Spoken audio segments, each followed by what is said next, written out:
I am bound for the promised land. I am bound for the promised land. Oh, who will come and go with me? I am bound for the promised land. All over those wide extended plains shines one eternal day. There God the Son forever reigns and scatters night away. Oh, I am bound for the promised land. I am bound for the promised land. Oh, who will come and go with me? I am bound for the promised land. 500 walking into the river yonder the first day the angel of the Lord appeared visible to vindicate like he did on Mount Sinai. I'd met him. I walked into the river and hundreds singing that same song for the baptism. Here he comes, descending. That same pillar of fire that you see in the picture there, descending down right down here at the river.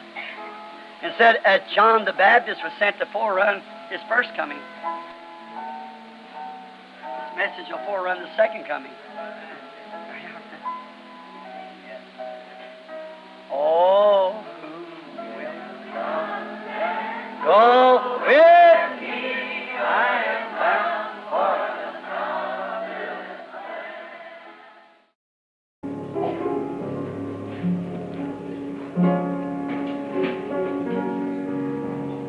All things are possible.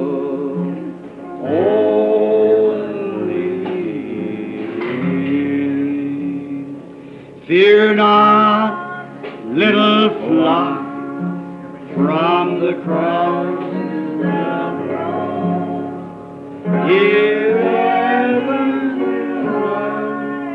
he went for his own. Give power on earth, all power in the is given to for the flock of his love. What's the Christmas star say now? Oh, believe. Only believe. All things are possible. Only believe. Only believe. Only believe. All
Chantons-lui de tout cœur. Oh, quel cantique, quel cri de joie en cet heureux matin où nous monterons. Oh, quelle gloire, alléluia, quand nous verrons notre Sauveur dans les airs. Amen.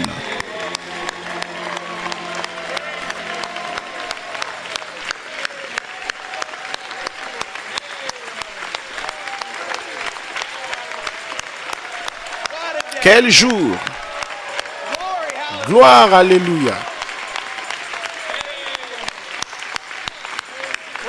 Louez le nom du Seigneur. Pouvez-vous le sentir? Amen. Reprise du refrain. Oh, quel cantique.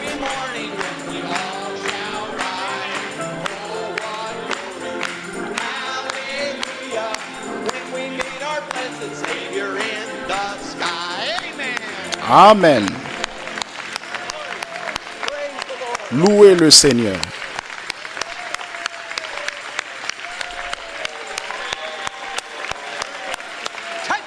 Touchez.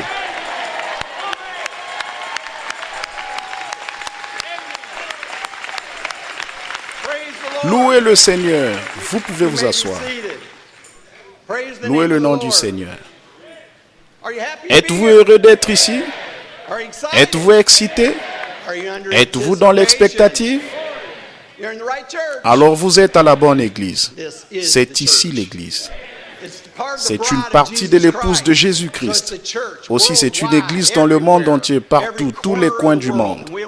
Nous voulons souhaiter la bienvenue à vous ici aujourd'hui, tous nos visiteurs, tous ceux qui sont ici, vous tous qui êtes connectés à l'écoute, bienvenue dans le nom du Seigneur Jésus-Christ. Louez le nom du Seigneur. Louez le Seigneur. Nous allons avoir un service rempli du Saint-Esprit, où la présence de la colonne de feu est déjà ici. Il était ici à nous attendre. Et maintenant nous le louons et l'adorons et crions et lui disons, nous t'aimons Seigneur Jésus. Et nous nous préparons à entendre la voix confirmée de Dieu. Amen. Louez le Seigneur. Louez le nom du Seigneur. Louez le Seigneur.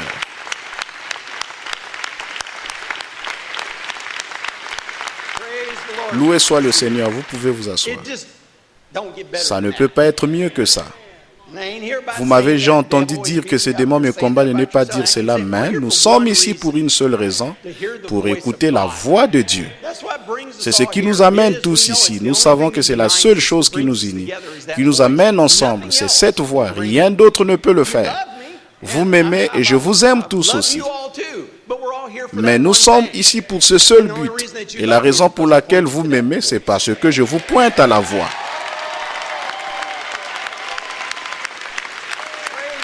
Louez le Seigneur. Louez le nom du Seigneur.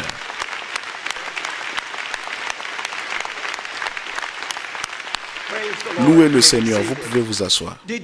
Vous êtes-vous réjoui à écouter être conduit? Dimanche dernier, quel message merveilleux. Quel message parfait c'était pour nos jeunes, pour le camp. Pas seulement pour les jeunes, mais pour nous aussi. D'entendre ces choses que Frère Branham a dit là, en parlant de camp et des jeunes, des parents et ce que vous faites et tout. Mais combien merveilleux, grand c'était quand il nous a fait lever. Aussitôt que le messager quitte, comme Frère Branham l'a dit, que font-ils? Ils s'organisent. Et lever notre main gauche vers lui et faire cet engagement en disant, conduis-moi Seigneur Jésus. Jésus a la vie éternelle. Je veux prendre cette décision correcte. Et vous savez quoi? C'est pour ça que nous sommes ici aujourd'hui, que nous faisons. C'est d'être conduits à la vie éternelle par la voix de Dieu. C'est le seul qui va nous conduire cette parole, ce message. Le Seigneur Jésus a la vie éternelle. C'est la vie éternelle. Savez-vous que nous sommes dans la volonté parfaite du Seigneur? Amen.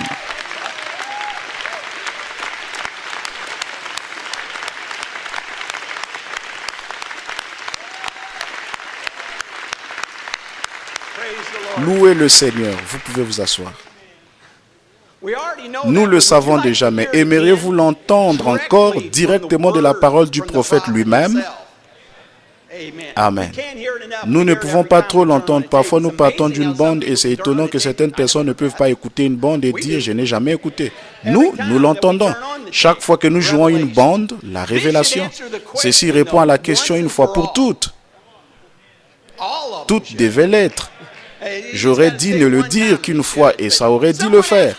Quelqu'un demanda à Frère Branham une fois dans un message intitulé Questions et réponses. Il lui demande, si je n'ai pas d'église où aller, devrions-nous juste écouter les bandes? Le prophète a dit, oui, ce serait correct. Amen.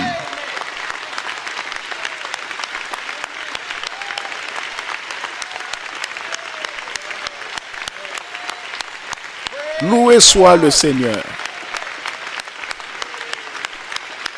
Loué soit le Seigneur. J'ai de grandes nouvelles pour vous. Nous avons les deux. Nous avons l'église et nous ne faisons que jouer les bandes. Les deux. Alléluia.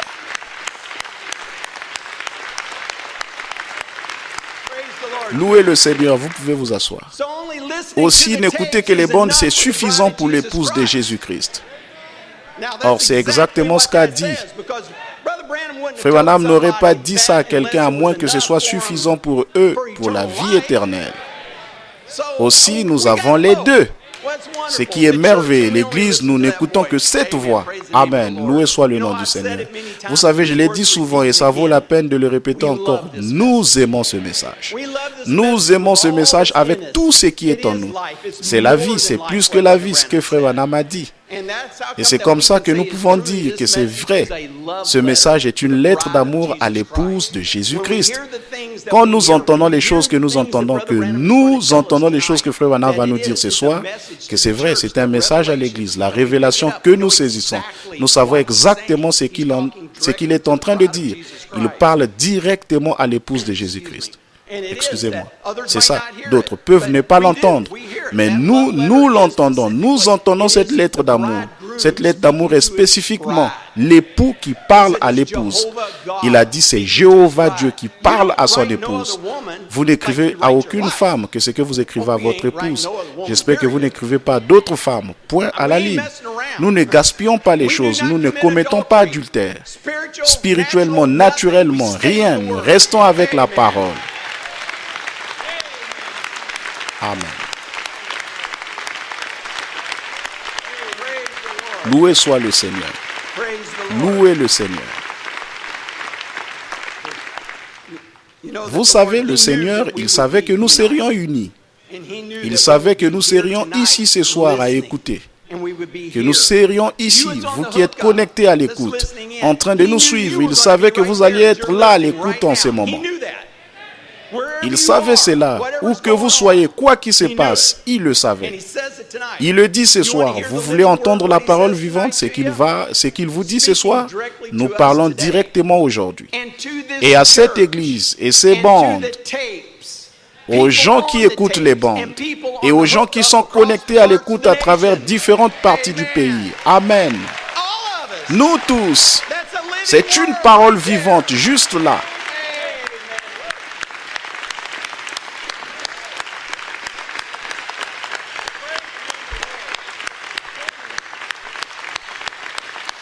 Louez le Seigneur. Louez le nom du Seigneur. Il nous dit c'était pour ce temps-là. Non, non, non, non.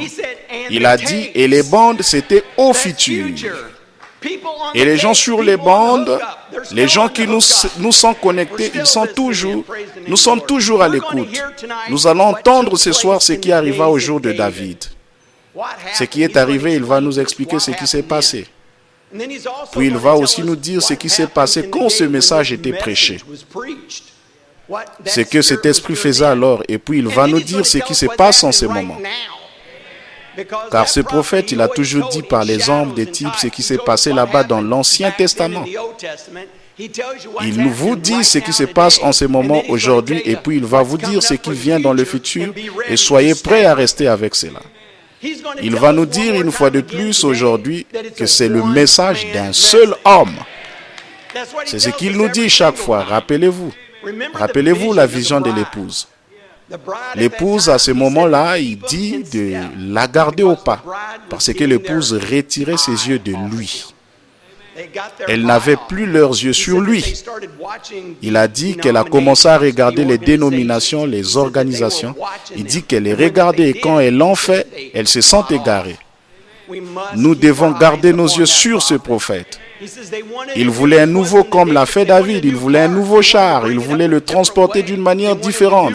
Il voulait de nouvelles idées. Il voulait quelque chose de différent de la manière pourvue par Dieu. C'est dont il nous parle aujourd'hui. Moïse savait qu'il était celui qui était appelé à conduire les enfants d'Israël. Ce prophète savait qu'il était celui qui était appelé à nous conduire.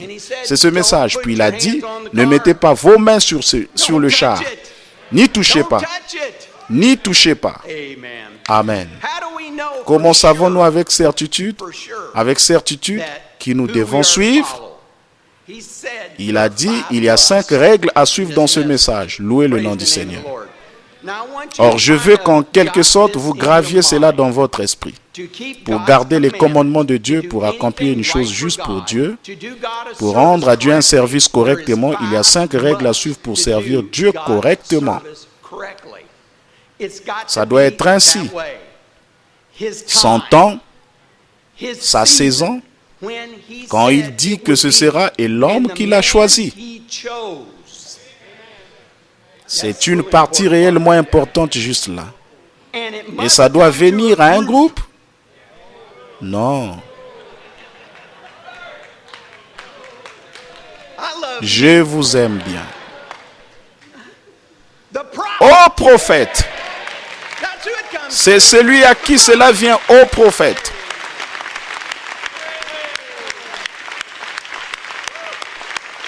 Louez le nom du Seigneur.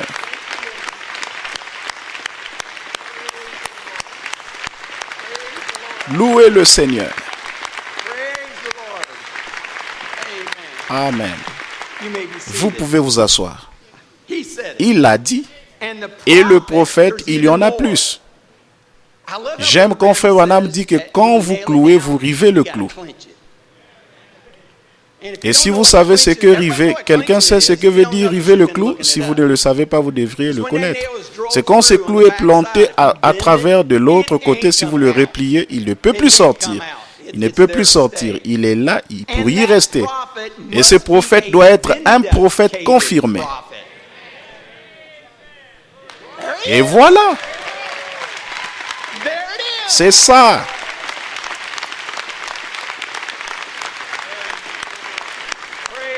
Louez le Seigneur. Amen. Louez le Seigneur. L'épouse ne peut pas se fixer sur rien de moins que ça. Il a dit, nous découvrons important, plusieurs dans la Bible. C'est venu au prophète. Pluriel. Nous découvrons que plusieurs d'entre eux dans la Bible, c'est venu au prophète. Et il n'était pas confirmé. Notre prophète est Jésus-Christ. Amen. Amen. Amen.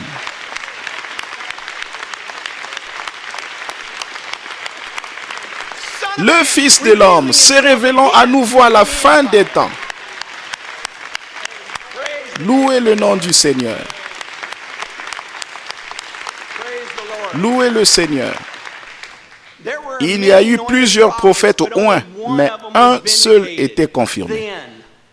Ainsi, il y en a plusieurs maintenant, et un seul est confirmé. Il a dit qu'il n'a jamais traité avec un groupe. Il a dit que ce n'était pas un groupe, mais un seul individu. Il traite avec une personne. Qu'il a dit une seule personne. L'arche ne peut pas être transportée par une organisation. Il a dit qu'elle avait trop de chefs, trop d'idées, trop de pensées. Trop disent ceci, quelqu'un dit cela, ils ne peuvent pas s'accorder. C'est pourquoi Dieu envoie un messager, un prophète. C'est pour ça qu'il a dit, vous avez lu la citation. Dites ce qu'il y a sur ces bandes. Ne dites rien d'autre. Nous devons être certains en ces temps de la fin. Vous ne pouvez pas prendre de risques. Nous devons être certains que nous disons exactement ce que ce prophète a dit. Nous le faisons. Nous avons un prophète confirmé et nous avons les bandes.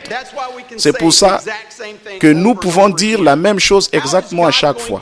Comment Dieu va-t-il choisir son épouse? Il nous dit même cela. Louez le nom du Seigneur. Dieu a promis dans sa parole comment il allait choisir son épouse en ces derniers jours. Merveilleux. Savez-vous cela? Il a promis comment il le ferait. Et par son plan originel, en choisissant Christ, en choisissant le temps et en choisissant sa saison. N'est-ce pas merveilleux comment Frère Branham amène cela ce soir? Il y avait un temps où il y avait une saison. Il nous amène cela si clairement. Il parle du soleil. Et c'est que c'est quand c'est planté dans le sol et qu'on doit attendre que cela mûrisse. C'est ce que nous croyons que nous faisons en ce moment. Cette sémence doit se trouver en présence du soleil pour mûrir. Et il y a un temps que nous croyons être ce temps-ci. Amen. Il dit, comment l'ont-ils identifié quand il est venu? Quand Christ est venu, comment l'ont-ils identifié? Par un homme avec l'esprit d'élu sur lui qui sortait du désert.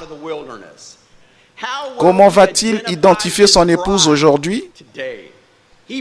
Il a promis Malachie 4, la même chose avant qu'il détruise la terre, comme ce fut au jour de Sodome.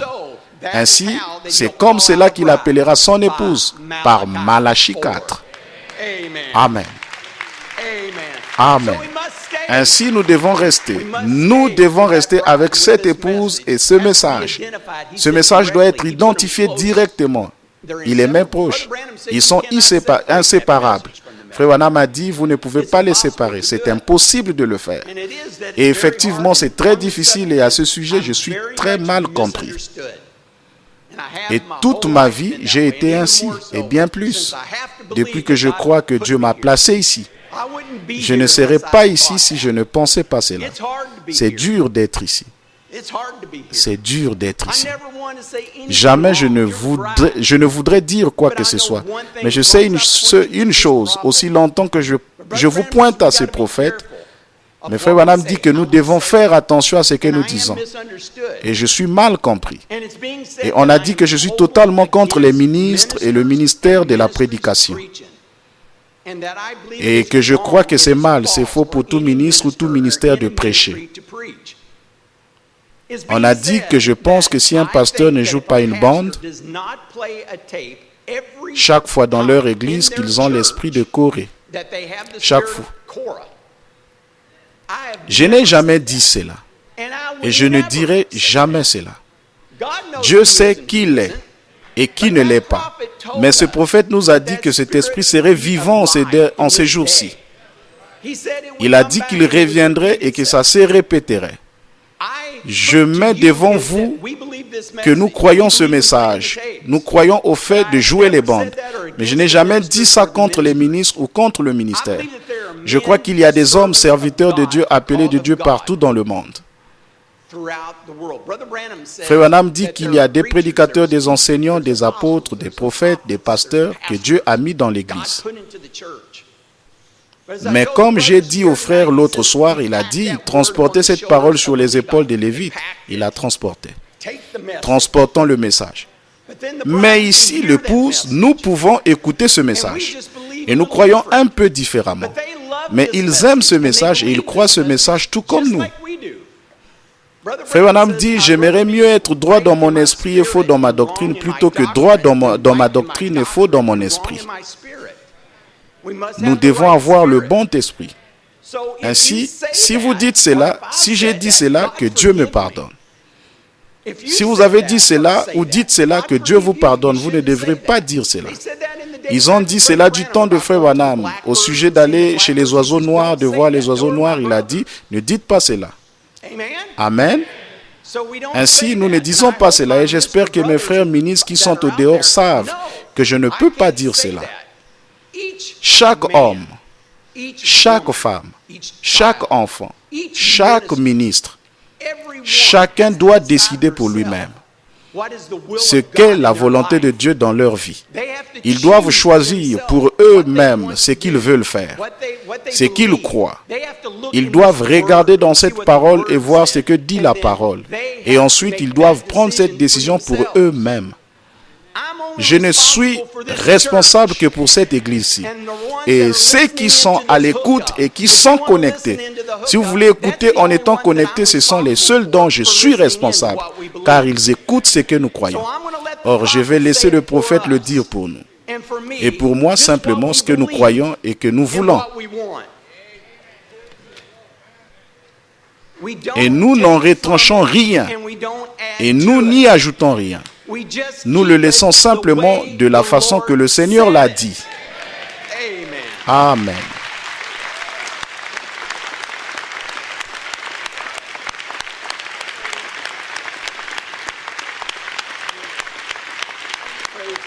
Louez le Seigneur.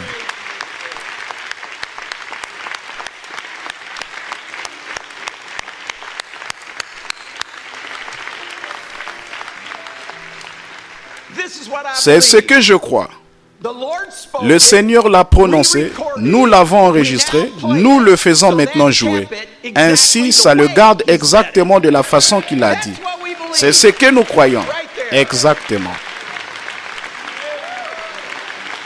Louez le Seigneur. Il dit, nous ne voulons pas de dénomination. Nous ne voulons pas d'organisation. Nous ne voulons pas de malice. Nous ne voulons pas de dispute. Nous voulons Dieu et il est la parole.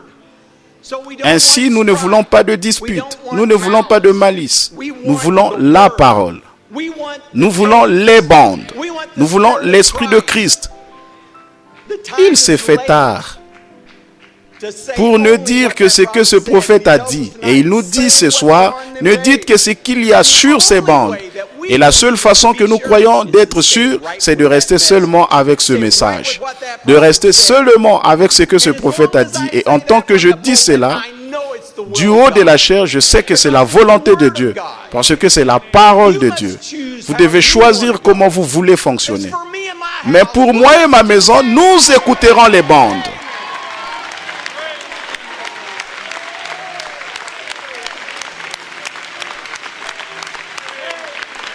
Louez le Seigneur.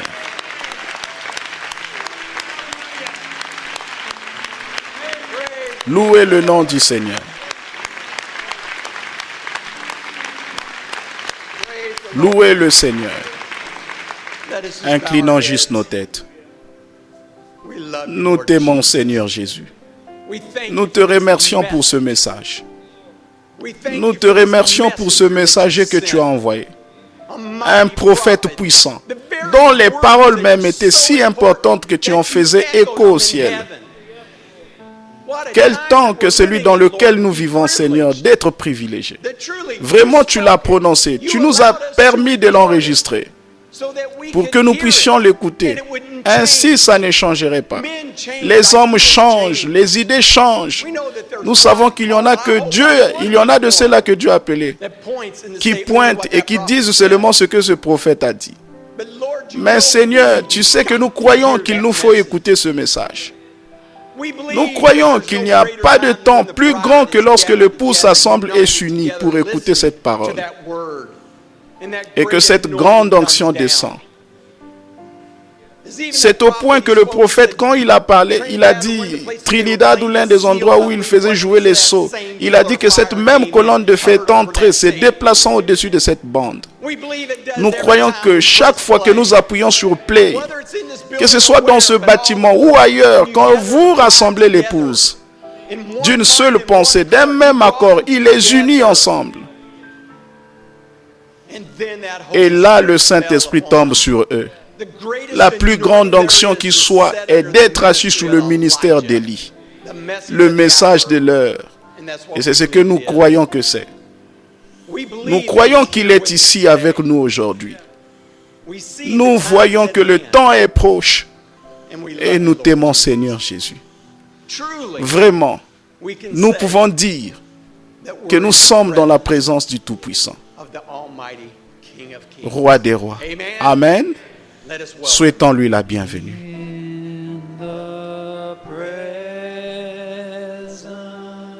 Dans la présence de Jéhovah. Merci frère Neville, que Dieu te bénisse frère Neville, merci beaucoup. Bonjour mes amis, c'est un privilège d'être de nouveau ici au tabernacle ce matin pour servir le Seigneur en prêchant la parole et en priant pour les malades. Et je suis très reconnaissant de ce jour-ci. En arrivant, une surprise m'attendait. Un frère s'est avancé vers moi et il a dit, « Je ne voudrais pas être comme le lépreux indigne qui avait été guéri. » C'est frère White, j'ai prié pour lui et le Seigneur l'a complètement guéri. Et il est venu en pleurant me serrer la main et me dire qu'il voulait remercier le Seigneur de sa guérison. Il voulait revenir rendre grâce. Il n'y a plus rien, il va parfaitement bien maintenant.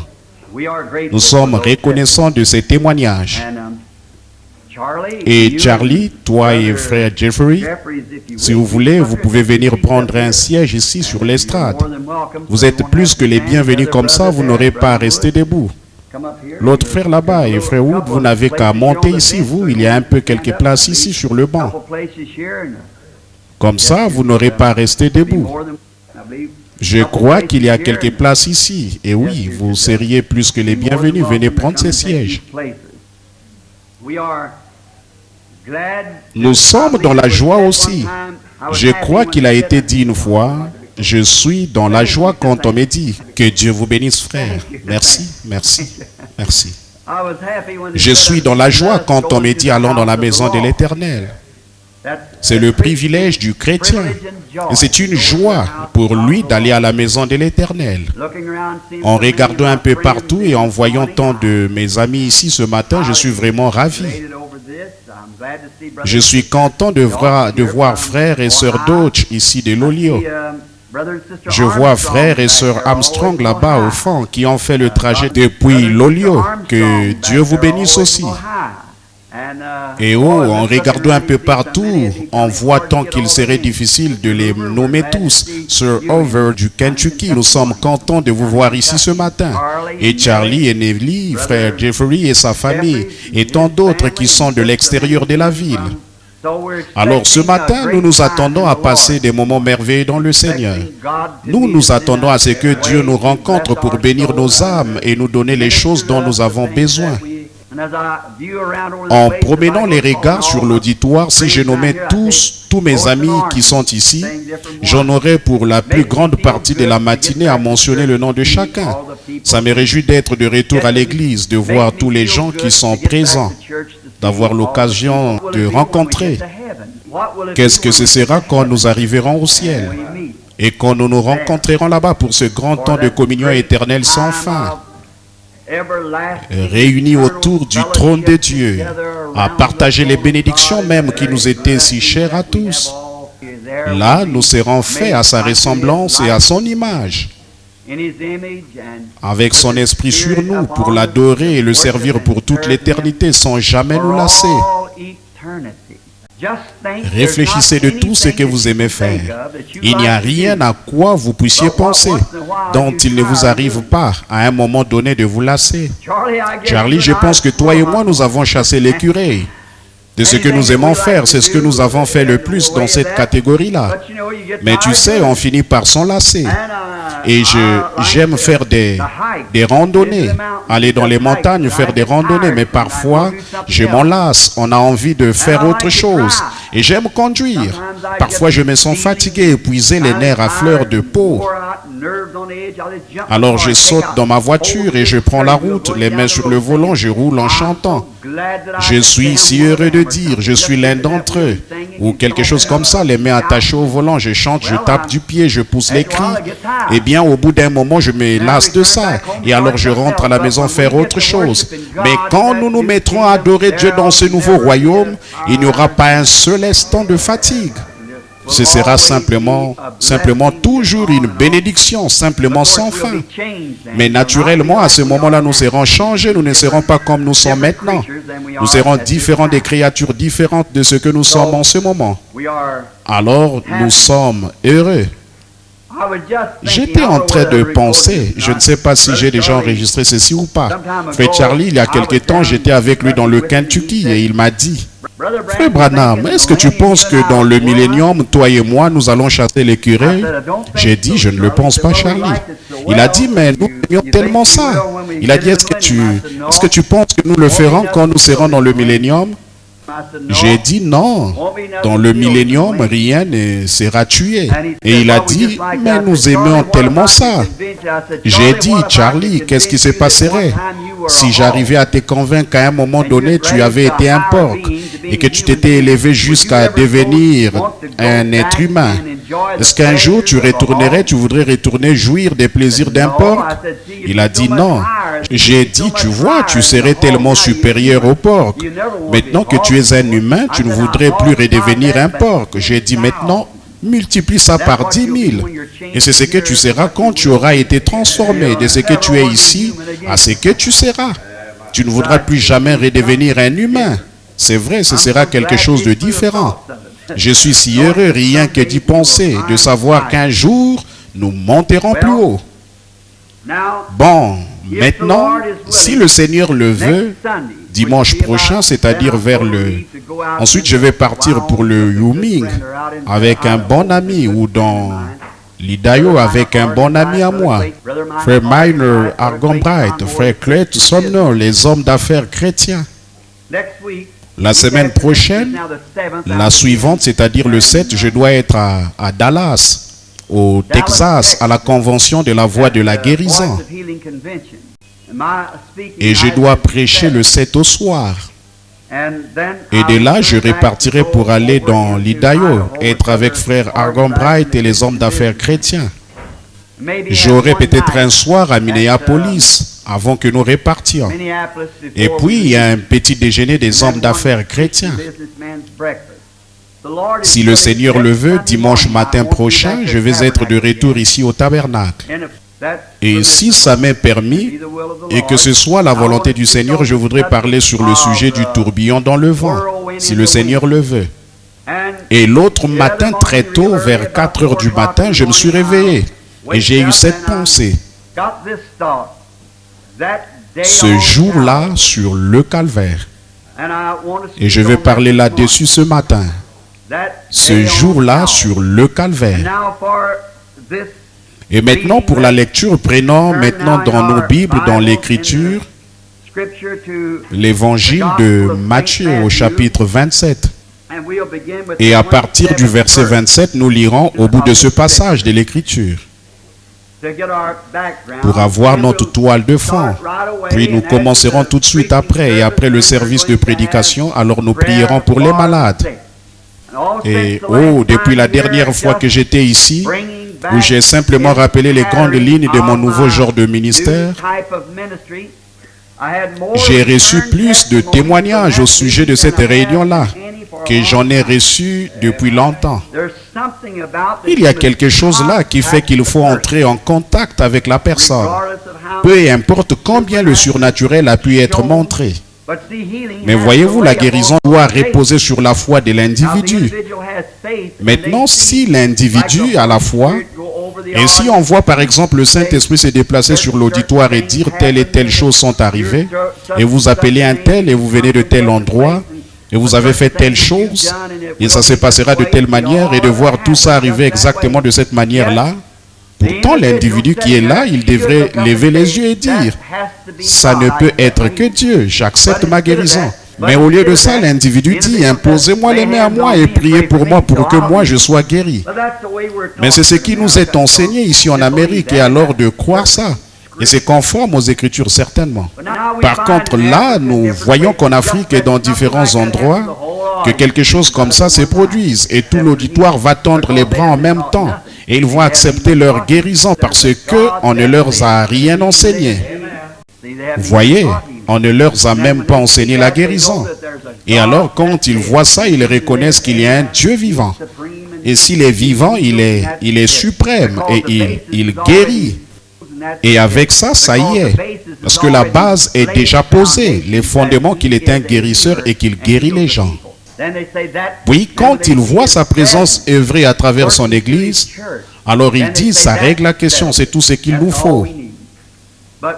Mais nous, on nous a enseigné l'imposition des mains aux malades et des choses comme ça. C'est pour ça que ça ne marche pas aussi bien en Amérique.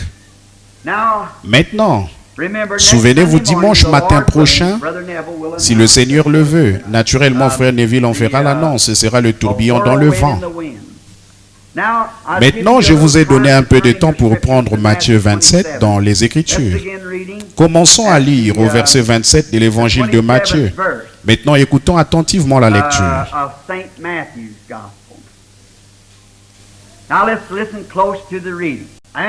Les soldats du gouverneur conduisirent Jésus dans le prétoire et ils assemblèrent autour de lui toute la cohorte. Ils lui ôtèrent ses vêtements et le couvrirent d'un manteau écarlate. Ils tressèrent une couronne d'épines qu'ils posèrent sur sa tête et ils lui mirent un roseau dans la main. Puis, s'agenouillant devant lui, ils le raillaient en disant « Salut, roi des Juifs !» Et ils crachaient contre lui, prenaient le roseau et frappaient sur sa tête. Après s'être ainsi moqués de lui, ils lui ôtèrent le manteau,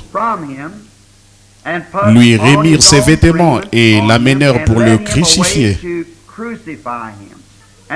Lorsqu'ils sortirent, ils rencontrèrent un homme de Cyrène appelé Simon, et ils le forcèrent à porter la croix de Jésus.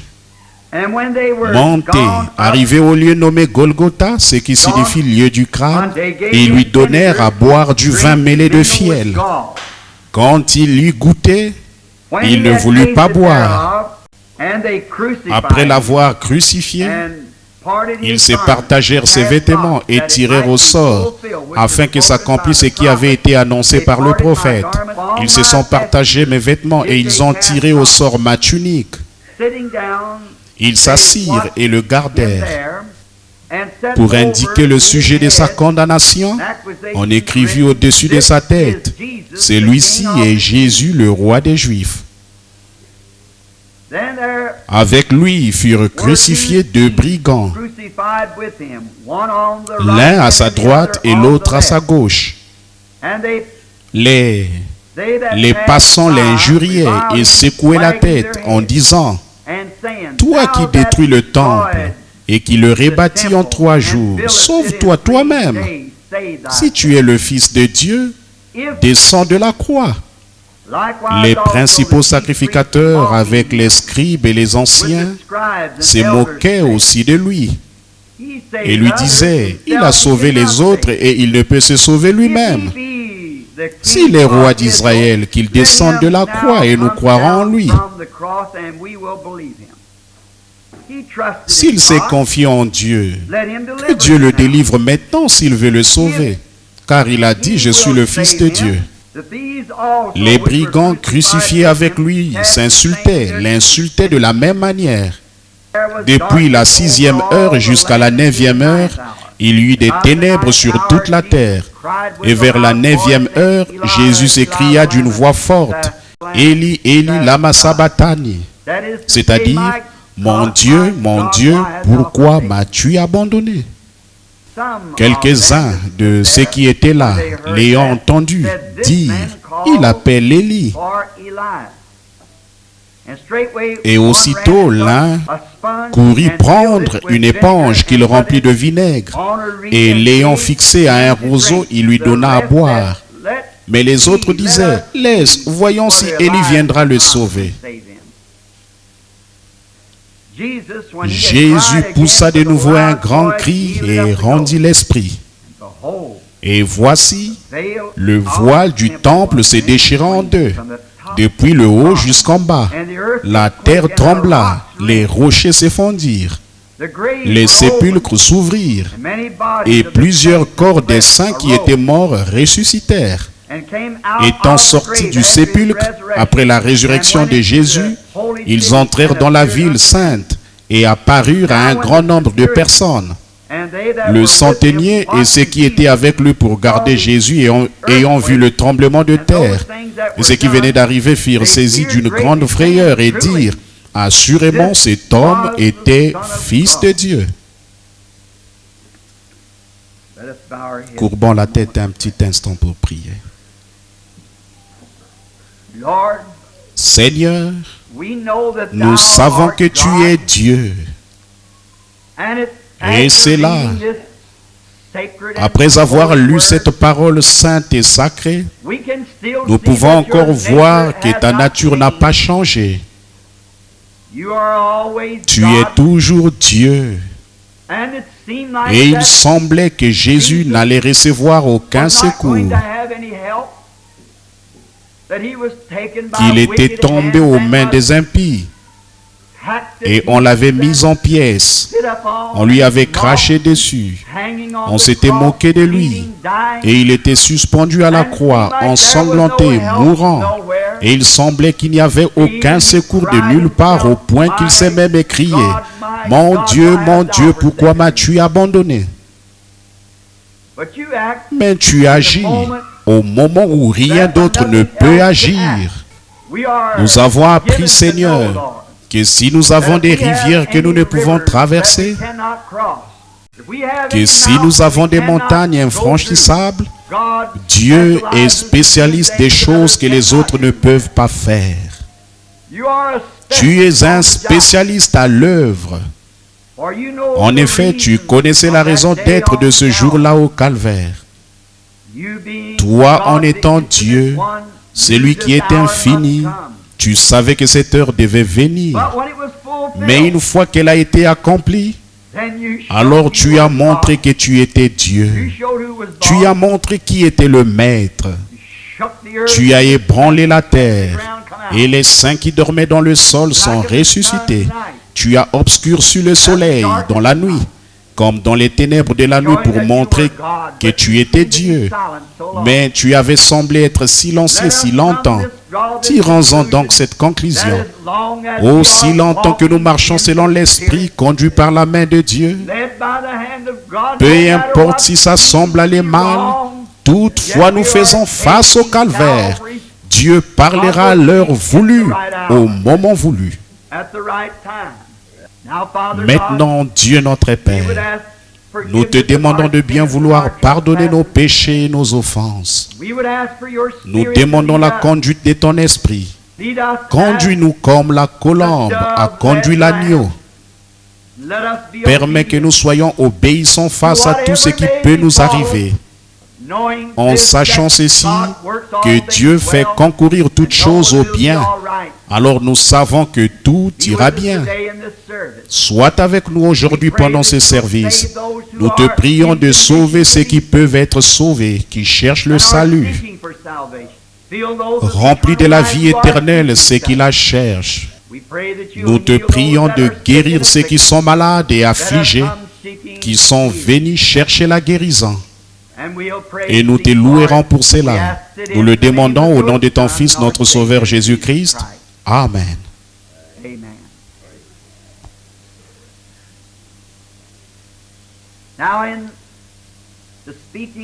Maintenant, dans la prédication de ce matin, nous désirons attirer notre attention sur le texte que j'ai choisi de commenter. Ce jour-là, sur le calvaire. Ça peut paraître un peu hors saison. Ce devait être un vendredi saint. On devrait se souvenir du calvaire chaque jour. Nous avons entendu tant de choses sur lui. Nous avons lu tant de choses sur lui. Des prédicateurs ont prêché sur lui.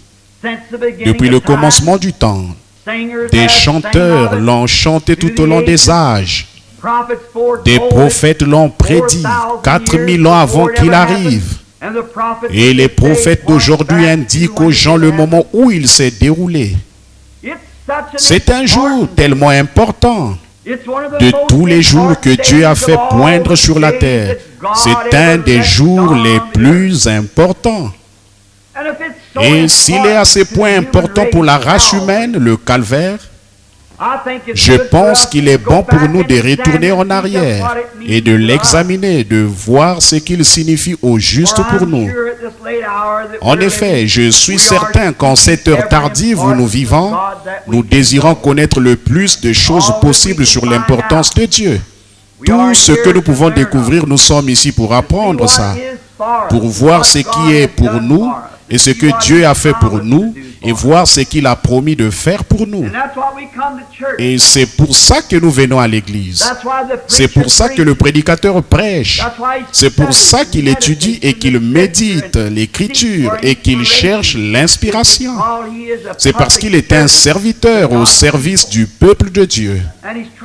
Et il essaie de trouver quelque chose que Dieu voudrait dire à son peuple, quelque chose qui les aiderait.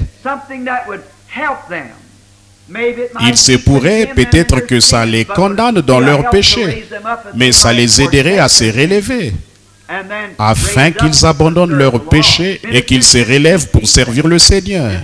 Les ministres devraient rechercher ces choses. Si ce jour-là est tellement important, si c'est l'un des plus grands jours, considérons en 3 points différents ce que ce jour a signifié pour nous. Nous pourrions en prendre des centaines. Mais ce matin, j'ai simplement choisi 3 points différents, d'une importance capitale, que nous voulons considérer pendant les quelques instants qui vont suivre et qui montrent ce que le calvaire a signifié pour nous. Et je prie que cela condamne chaque pécheur ici présent, que cela amène chaque saint à tomber à genoux, que cela amène chaque malade à élever sa foi vers Dieu et à repartir guéri. Chaque pécheur à être sauvé, chaque rétrograde à revenir et avoir honte de lui, et chaque saint à se réjouir et à retrouver une ardeur nouvelle, une espérance nouvelle. Le grand point important, ce que le calvaire signifie pour nous et pour le monde, c'est qu'il a réglé la question du péché une fois pour toutes. L'homme avait été trouvé coupable de péché. Et le péché était une peine qu'aucun homme ne pouvait expier. La peine était tellement grande que personne ne pouvait expier cette peine. Je crois vraiment que Dieu avait décrété qu'il en serait ainsi. Que la peine serait tellement grande qu'aucun homme ne pourrait l'expier pour qu'il puisse le faire lui-même. Or, la peine du péché, c'était la mort. Et nous étions tous nés dans le péché, conçus dans l'iniquité, venus au monde en disant des mensonges. Par conséquent, aucun d'entre nous n'était digne et on ne pouvait trouver personne sur terre qui était digne. Et le péché n'a pas commencé sur terre. Le péché a commencé au ciel. Lucifer le diable était une créature condamnée à cause de sa désobéissance avant même qu'il arrive sur terre. Le péché a commencé au ciel, où Dieu a établi les anges et tout sur la même base que les êtres humains. La connaissance, l'arbre de la connaissance, l'arbre de la vie et l'arbre de la connaissance, de sorte que l'homme pouvait faire son choix. Et quand il a été donné à Lucifer la prééminence, le privilège de faire son choix, il a voulu quelque chose de mieux que ce que Dieu avait. C'est là que les ennuis ont commencé. Et le péché exigeait quelque chose. L'exigence, c'était la mort. La mort était la peine. Et là, nous pourrions entrer dans de nombreux détails là-dessus, parce que je ne crois pas qu'il n'y a qu'une seule mort. Il y a une seule vie. Je crois qu'un homme qui a la vie éternelle ne peut jamais mourir. Je crois qu'il y a un anéantissement complet de l'âme qui pêche. En effet, la Bible dit, l'âme qui pêche, c'est celle qui mourra, certainement. Non pas l'homme, mais l'âme qui pêche. Alors Satan devra certainement mourir, être complètement détruit. Je ne suis vraiment pas d'accord avec les universalistes. Je ne suis vraiment pas d'accord avec les universalistes qui disent que Satan sera sauvé. Il a péché et il est l'auteur du péché. Son âme a péché Et il était un esprit. Cet esprit sera totalement anéanti. Il n'en restera plus rien.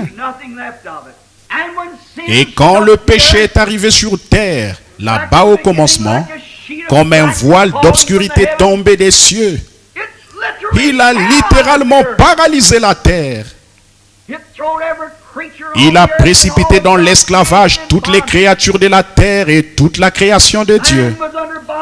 L'homme était sous l'esclavage de la mort, de la maladie, des ennuis, du chagrin. Avec lui, toute la nature est tombée. Le péché était un anesthésique qui, en fait, a paralysé la terre. Alors nous nous sommes retrouvés ici, sans espérance, parce que toutes les créatures de la terre y étaient assujetties. Et tout ce qui naissait sur terre y était assujetti.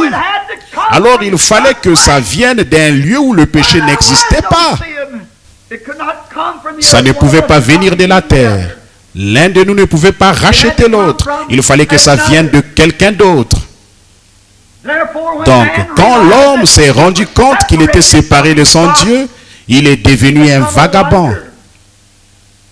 Il pleurait, il poussait des cris, il peinait. Ils erraient dans les montagnes et les déserts, cherchant une cité dont l'architecte et le constructeur étaient Dieu.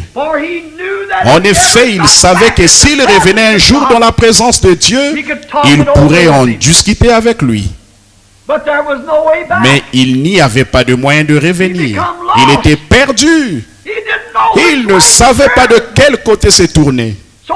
Alors il est devenu errant, essayant de trouver un endroit qui lui indiquerait un moyen de revenir à ces lieux.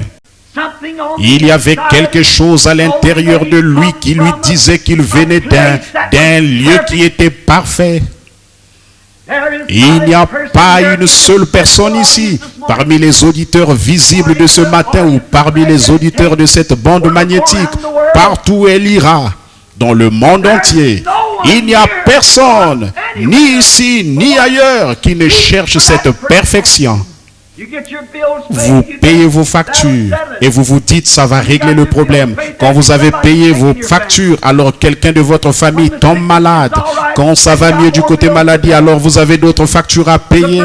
Tout à coup vos cheveux grisonnent et alors vous voulez redevenir jeune. Il y a toujours quelque chose constamment et c'est à cause de cette vague du péché. Mais dans votre cœur, le fait même que vous cherchez cette perfection, ça prouve qu'elle existe quelque part. Quelque part, il y a quelque chose. C'est pour ça qu'aujourd'hui, bien souvent, le pécheur est toujours errant. Une belle fille va couper sa chevelure pour être populaire, se peindre le visage pour s'embellir, mettre des vêtements pour montrer les formes de sa personne. C'est parce que c'est tout ce qu'elle peut trouver quelque part en cherchant à trouver quelque chose qui lui revienne. Quand elle peut inciter des hommes à la siffler, à lui faire signe, à flirter avec elle, le jeune homme va faire la même chose à l'égard de la femme. Il va chercher à se rendre attirant pour elle. Des voisins vont construire une maison et la ranger d'une certaine façon parce que comme ça, elle va paraître un peu mieux que la maison du voisin. Continuellement, nous recherchons quelque chose. Il y a toujours quelque chose d'un peu mieux. La jeune fille va trouver une autre jeune fille qui est plus populaire qu'elle. Le voisin va trouver une maison qui a une plus belle apparence que la sienne. La femme va trouver une autre femme habillée d'une certaine façon qui a une plus belle apparence qu'elle. C'est quelque chose en nous qui recherche quelque chose. Et ça montre que nous sommes perdus. Nous voulons trouver ce quelque chose qui nous apportera la satisfaction, qui comblera ce vide, cette faim qui est à l'intérieur. Mais il semble que nous n'arrivons pas à le trouver. Les êtres humains ont cherché à le trouver tout au long des âges. Pour ce faire, ils ont pleuré, ils ont poussé des cris, ils ont fait tout ce qu'ils ont pu, mais ils ne l'ont quand même pas trouvé. Ils erraient dans le monde. Enfin, un jour, ce jour du calvaire, quelqu'un est descendu de la gloire. Quelqu'un du nom de Jésus-Christ, le Fils de Dieu, est descendu de la gloire et le calvaire a pris forme. C'est ce jour-là que le prix a été payé, que la question du péché a été réglée pour toujours. Et c'est ce qui a ouvert le chemin vers cette chose dont nous avons faim et soif. C'est ce qui nous a amenés à un lieu de satisfaction. Aucun homme qui a déjà visité le calvaire, qui a vu ce qui s'est passé là-bas, ne pourra jamais plus être le même. Tout ce à quoi il a jamais aspiré, tout ce qu'il a jamais désiré, il le trouve quand il atteint cet endroit. C'était un jour tellement important et quelque chose de tellement important que le monde en a été secoué. Le monde en a été secoué comme il ne l'avait jamais été auparavant. Quand Jésus est mort au calvaire et qu'il a réglé la question du péché, ce monde de péché a été plongé dans l'obscurité. Le soleil s'est couché au milieu du jour. Il a eu un effondrement nerveux. Les rochers ont été secoués. Les montagnes se sont fondues. Et d'un coup, les cadavres sont sortis de la tombe. Qu'est-ce que cela a eu pour conséquence? Dieu s'est dirigé droit sur le calvaire. Il a blessé pour toujours cet animal appelé Satan. Depuis lors, celui-ci est plus méchant, parce que c'est ce qui a apporté la lumière à la race humaine. Et tout le monde sait qu'un animal qui est blessé, c'est là qu'il est le plus méchant. Il se traîne de lieu en lieu, le dos brisé. Or, Satan a reçu le coup fatal au calvaire. La terre a prouvé que c'était bien le cas. Le plus grand prix qui ait jamais été payé, le seul qui pouvait le payer est venu le payer au calvaire. C'est là que le grand prix a été payé.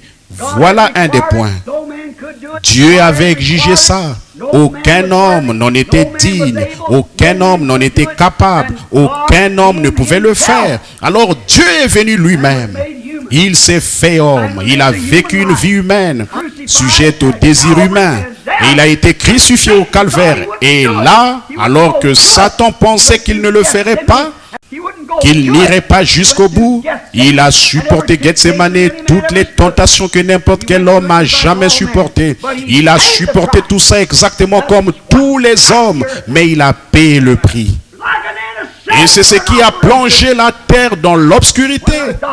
C'était comme une anesthésie pour une opération. Quand un médecin anesthésie un homme, avant de l'opérer, il assomme d'abord. Et quand Dieu a pratiqué l'opération pour l'Église, le monde a reçu une anesthésie. La nature en a eu une convulsion. Ça n'a rien d'étonnant. Dieu dans une chair humaine mourait. C'était l'heure que le monde avait attendue. Et pourtant beaucoup d'entre eux ne le savaient pas. C'est pareil aujourd'hui, beaucoup ont attendu ces choses et pourtant ils ne les reconnaissent pas. Ils sont encore en quête des plaisirs et des choses du monde. Ils essaient de trouver le moyen de s'en sortir. Il y avait eu beaucoup de poteaux indicateurs qui avaient annoncé ce jour-là. Beaucoup de grandes préfigurations. C'est ce qui avait été préfiguré par l'agneau, par le bœuf, par la tourterelle et toutes ces choses. Et pourtant, elle n'avait pas pu briser ça. Elle n'avait pas pu briser l'emprise de la mort sous laquelle Satan tenait la terre. Les pierres même sur lesquelles il avait une fois marché en se promenant sur la terre du soufre brûlant. Lucifer était le fils de l'aurore et il avait marché sur la terre quand elle était un volcan brûlant. Ces mêmes pierres qui s'étaient refroidies quand Jésus est mort au calvaire, elles ont été vomies hors de la terre. Le prix a été payé. L'esclavage de Satan avait été brisé. Dieu a remis entre les mains de l'homme un moyen de revenir vers ce qu'il cherchait. Il n'avait plus à pleurer. Ce coup, quand il a cassé les reins de Satan là au calvaire, les reins du péché, de la maladie, et c'est ce qui ramène chaque être mortel de la terre dans la présence de Dieu avec ses péchés pardonnés. Alléluia! nos péchés sont pardonnés. Satan ne peut plus nous garder dans l'obscurité, éloignés de Dieu. Une grande route est tracée, un téléphone y a été installé. Il y a une ligne pour communiquer avec la gloire. Chaque personne a alors accès à cette ligne. Si un homme est rempli de péché, c'est là la relier au standard. Il peut être pardonné de ce péché. Non seulement de ça, mais le prix de ce péché-là a été payé. Oh, si vous n'avez pas à dire, je ne suis pas digne, bien sûr que vous ne l'êtes pas. Vous ne pourriez jamais l'être. Mais quelqu'un qui était digne a pris votre place. Vous êtes libre. Vous n'avez plus à errer. Vous n'avez pas à être un homme en quête de plaisir ici sur terre. Car il y a une source remplie du sang des veines d'Emmanuel. Tout pécheur plongé dans ces flots est lavé de tout péché. Vous n'avez pas à être perdu. Il y a une grande route et un chemin. Et il est appelé le chemin de la sainteté. L'impur n'y passe pas. En effet, il passe d'abord par la source, après quoi il s'engage sur la grande route. Il a brisé les pouvoirs de Satan. Il a ouvert les portes de la prison du séjour des morts à chaque homme qui était enfermé sur cette terre dans les prisons, qui craignait le moment de sa mort, ce que la mort lui réservait. Sur le calvaire, il a ouvert les portes des cellules et il a mis en liberté tous les captifs. Vous n'avez plus à être ravagé par le péché. Vous n'avez plus à livrer vos membres au péché, de boire, de fumer, de jouer à des jeux d'argent, de dire des mensonges. Vous pouvez être honnête, juste et droit. Et Satan ne peut rien y faire parce que vous avez saisi une corde de sécurité qui est ancrée dans le rocher des âges. Aucune secousse ne peut vous en détacher. Aucun vent ne peut vous en détacher. Rien du tout, pas même la mort elle-même, ne peut nous séparer de l'amour de Dieu qui est en Jésus-Christ. Voilà ce que le calvaire a signifié. Les hommes qui étaient dans l'esclavage ont été libérés. Les hommes qui autrefois vivaient dans la crainte de la mort ne peuvent plus craindre la mort. Un homme qui désire ardemment une cité dont l'architecte et le constructeur est Dieu peut s'engager sur la grande route et tourner sa face vers le ciel parce qu'il est libre. Alléluia. Il est racheté. Il n'a plus besoin d'errer. En effet, il y a un moyen de savoir si on est dans le vrai ou pas. Dieu nous donne la vie. Nos péchés ont disparu. Ce jour-là au calvaire a payé le prix. Quand nous voyons tout ça, ce n'est pas étonnant que le poète ait écrit: alors que les rochers se fondaient et que les cieux s'assombrissaient, mon sauveur courba la tête et mourut. Le voile déchiré relève le chemin vers les joies du ciel et le jour sans fin. Abraham n'a plus à errer partout dans le pays à la recherche d'une cité. Le pécheur n'a plus à se demander s'il peut être sauvé ou non. Le malade n'a plus à se demander s'il peut être guéri ou non. Le voile déchiré ce jour-là au calvaire a révélé le chemin vers la victoire totale. Dieu nous a donné les puissances de son esprit pour mener une vie triomphante, surmonter toutes ces choses. Tout ce qu'il nous demande, c'est d'y croire. C'est ce qui est arrivé ce jour-là au calvaire. Jamais il n'y a eu un jour comme celui-là. Jamais. Plus il y en aura comme celui-là. Ce n'est plus nécessaire. Le prix est payé et nous sommes rachetés. Grâce soit rendue à Dieu. Nous sommes rachetés. Il n'y a plus lieu de se demander ce qu'il en est. On n'en est plus aux hypothèses. Tout cela a été effacé. Le voile a tiré le rideau. Et nous sommes engagés sur la grande route, non plus pour nous demander ce qu'il en est, mais pour croire et continuer à marcher tout simplement. Nous marchons tout droit dans la présence même de Dieu. Abraham savait, et d'autres savaient là pendant qu'il cherchait une cité. Il savait qu'il venait de quelque part. Quelque chose était arrivé. Il vivait sur une terre paralysée. Il y avait des tremblements de terre. Il y avait des tempêtes, des guerres et des massacres. Le loup et l'agneau se nourrissaient l'un de l'autre, ou le loup se nourrissait de l'agneau, et le lion mange le bœuf. On dirait qu'il y a quelque chose qui cloche. Il y a quelque chose qui ne va pas. Il savait qu'il y avait quelque chose qui n'allait pas. L'homme, le frère, tue son frère. Le père tue son fils. Le fils tue son père. Il y a quelque chose qui ne va pas. Il prend de l'âge, il se meurt, il dépérit, il est miné par la maladie, il est dans l'esclavage. Les arbres poussent, mais ce ne sont pas immortels, ils meurent. Les montagnes changent, les mers se dessèchent, les eaux tarissent. Il y a quelque chose qui ne va pas. Et il cherchait un endroit, une cité où ça n'arrivait plus. Il savait que si jamais il pouvait revenir dans la présence de celui qui avait fait toutes choses bien, il pourrait en discuter avec lui. Ô pécheur, quel privilège ce matin de savoir que vous êtes en possession du chemin maintenant. Ce jour-là au calvaire a créé une ouverture sur le chemin. En effet, tout ce que les patriarches cherchaient, tout ce qu'ils recherchaient, le calvaire vous l'a donné gratuitement. Comment pourriez-vous rejeter ça? Comment pourriez-vous rejeter ça pour adhérer à une dénomination? Comment pourriez-vous rejeter ça pour y substituer autre chose, les plaisirs du monde? Pourquoi ne pas l'accepter? Le voile déchiré ramène un homme directement dans la présence de Dieu, sans aucune espèce de péché sur lui.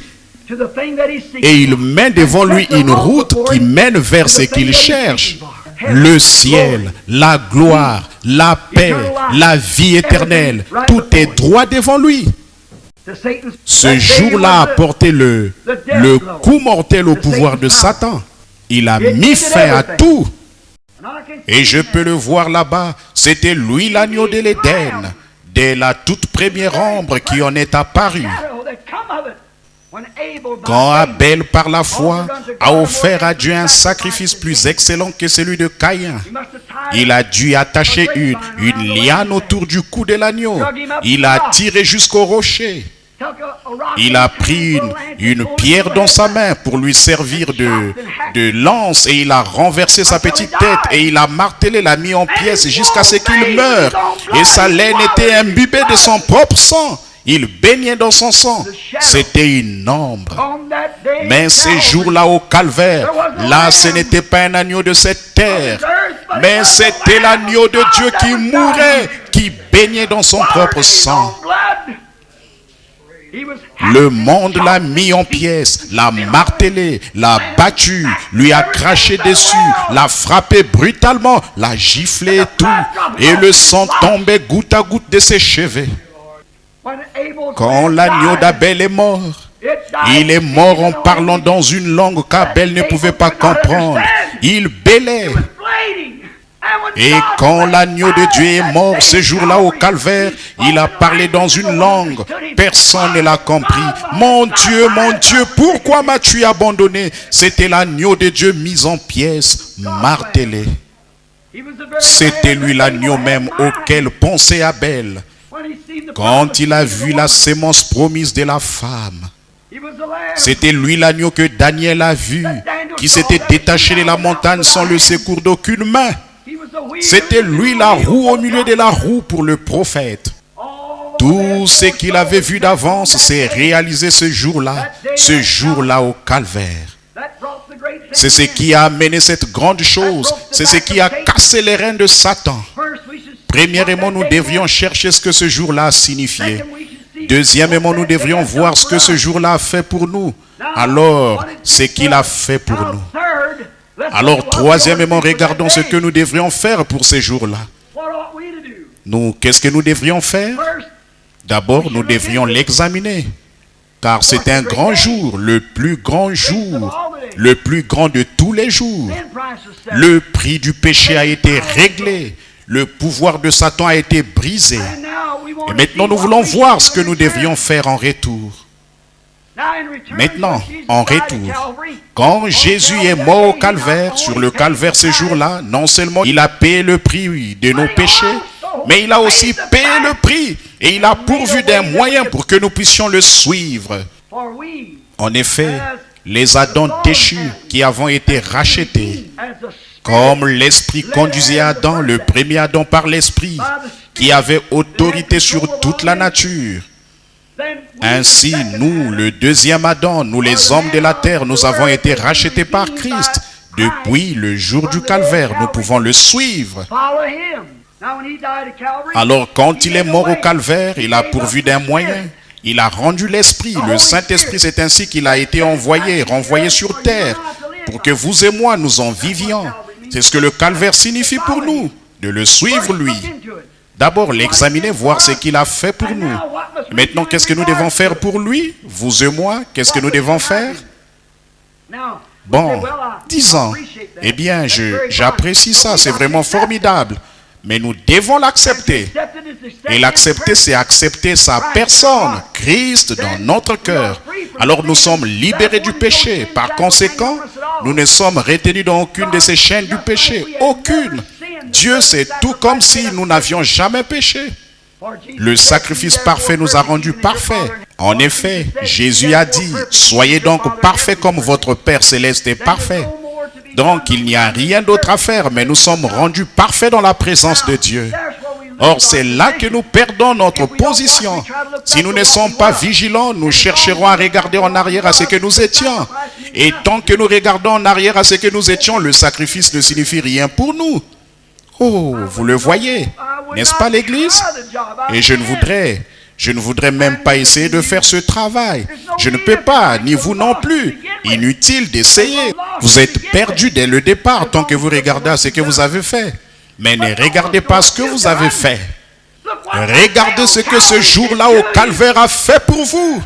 Il a payé le prix pour vous. Il a réglé la question.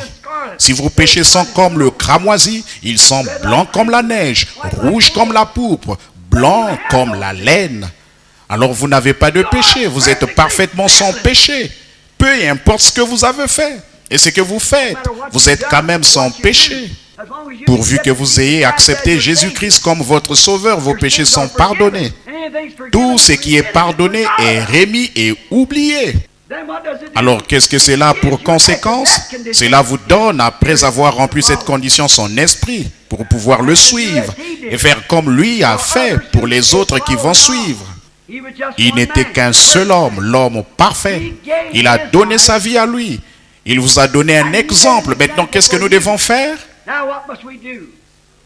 Bon, la première chose que je veux dire, c'est que Jésus n'a jamais vécu pour lui-même. Sa vie a été consacrée aux autres. C'est parfaitement ça la vie éternelle. Quand vous dites que vous allez à l'église et que vous faites des bonnes actions, c'est bien. Mais quand vous vivez votre vie pour vous-même, vous n'avez pas la vie éternelle. La vie éternelle, c'est de vivre pour les autres. C'est ce qu'elle a prouvé quand elle est venue dans l'agneau de Dieu.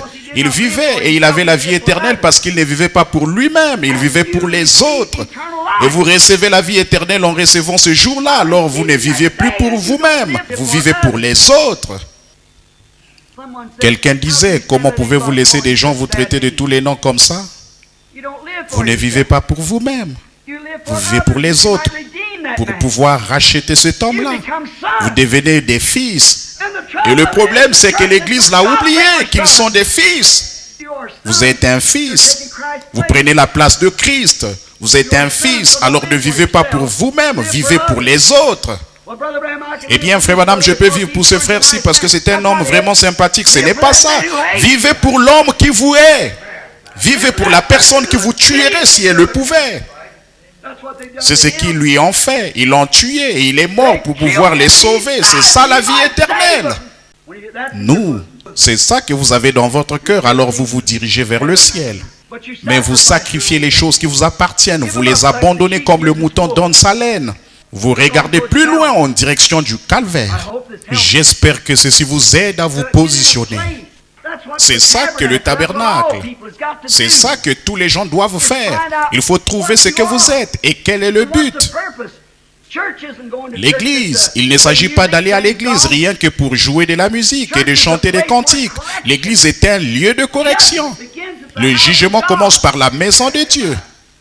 Nous devons nous regarder comme morts et comme vivants pour Christ. Alors il a pourvu du moyen pour que nous puissions nous sacrifier nous-mêmes pour son service, pour le suivre. Si nous le suivons, nous vivons la vie que lui a vécue. C'est merveilleux ça. Jésus a dit, il en a parlé. Je vais vous donner quelques citations là-dessus. Écoutez bien. Ne manquez pas ceci. Jésus a dit ce jour-là, il séparerait les gens comme les brebis d'avec les boucs, et qu'il dirait aux boucs, mettez-vous à gauche, et aux brebis, mettez-vous à droite. Et il a dit aux boucs, retirez-vous de moi, car j'ai eu faim, et vous ne m'avez pas donné à manger. J'étais en prison, et vous ne m'avez pas visité. J'étais nu, et vous ne m'avez pas vêtu. J'ai eu soif, et vous ne m'avez pas donné à boire. J'étais malade, et vous ne m'avez pas visité. Alors retirez-vous de moi. Et au brebis il dira, j'ai eu faim, et vous m'avez donné à manger. J'étais nu, et vous m'avez donné des vêtements. J'étais malade, et vous m'avez assisté. Et remarquez, ne manquez pas de saisir ceci, Église. Gardez ceci dans votre cœur pour toujours. C'était fait de façon tellement inconsciente. Les gens ne le font pas par devoir. Un homme qui vous donne quelque chose parce que c'est ce qu'il doit faire. Un homme qui vous donne à manger parce que c'est ce qu'il doit faire. Il a une conception égoïste. Ça devrait être votre vie même, votre initiative même. Ces brebis-là, ça les a tellement étonnés qu'elles ont dit, Seigneur, quand as-tu faim? Et que nous n'ayons pas voulu te donner à manger? Quand as-tu eu faim? Et t'avons-nous donné à manger? Quand étais-tu nu? Et t'avons-nous donné des vêtements? Quand as-tu eu soif? Et t'avons-nous donné à boire? Quand étais-tu malade? Et t'avons-nous assisté? C'était fait tellement automatiquement par amour. C'était tout simplement ta vie qui vivait en eux. Oh, Dieu permet que les gens voient ce que le calvaire a fait pour nous. Tellement automatiquement. Quand ça, Seigneur, nous ne l'avions jamais su. Regardez ça, Jésus s'est retourné et a dit, toutes les fois que vous avez fait ces choses à ceci, c'est à moi que vous les avez faites. Une vie dépourvue d'égoïsme. Non pas après réflexion, non pas d'y réfléchir, mais vous êtes tellement morts aux choses de ce monde et tellement vivants en Christ, tellement engagés sur la grande route, que ces choses-là sont tout simplement automatiques. Vous les faites tout simplement, non pas de dire, bon, eh bien, Seigneur, Seigneur, tu veux que je fasse ça? Ce n'est pas ça, vous êtes simplement une partie de lui. Son esprit est en vous et vous agissez comme lui agissait. Oh, saisissez-le bien. Telle voie paraît droite à un homme, mais son issue, c'est la voie de la mort. Ceux qui me disent, Seigneur, Seigneur, n'entreront pas tous, mais ceux-là seuls qui font la volonté de mon Père. Simplement du fond du cœur, volontiers. Or, ces jours-là au calvaire a payé ce prix pour que nous puissions être comme ça. Non pas de dire, vous savez, une fois la veuve Jones, elle n'avait plus de charbon. Je suis allé lui en acheter, je vous le dis. J'ai vu un frère qui avait besoin d'un complet et je suis allé lui acheter un complet. Dieu soit béni, je suis un chrétien. Oh là là, pauvre, égoïste, misérable. Tu es un hypocrite. Que ta main droite ne sache pas ce que fait ta main gauche. Et que ta gauche ne sache pas ce que fait ta droite. Tellement automatiquement mort en Christ que vous le faites de toute façon. C'est votre nature, c'est votre caractère. Vous le faites de toute façon. C'est simplement ça la vie qui vit en vous. Vous êtes complètement soumis à cet esprit et c'est lui qui vit sa vie en vous. Oh, vous sentez cet esprit béni cette vie. Ce n'est pas moi qui vis, a dit Paul. Mais c'est Christ qui vit en moi. C'est tellement automatique. Eh bien, je vous le dis, frère Branham, nous sommes chrétiens, nous aidons ces gens-ci, nous aidons ces gens-là. Oh là là, honte à vous. Le christianisme, ce n'est pas ça. Le christianisme, c'est tout simplement automatique. Ces choses-là sont à faire. C'est ce qu'il faut faire. Vous oubliez tout ça vraiment. Vous ne pensez même pas que moi, non. Allez, faites-le. Christ a complètement abandonné sa vie à Dieu. Il s'est donné lui-même comme un serviteur au service du peuple. Il a donné sa vie librement. Il n'était pas obligé de le faire. Il ne l'a pas fait à contre-cœur. Il n'a pas dit, frère, vous devriez avoir beaucoup d'estime pour moi là parce que je suis venu mourir pour vous. Il n'en a pas soufflé mot. Il est mort de toute façon parce que c'était Dieu en lui. C'est Dieu en vous.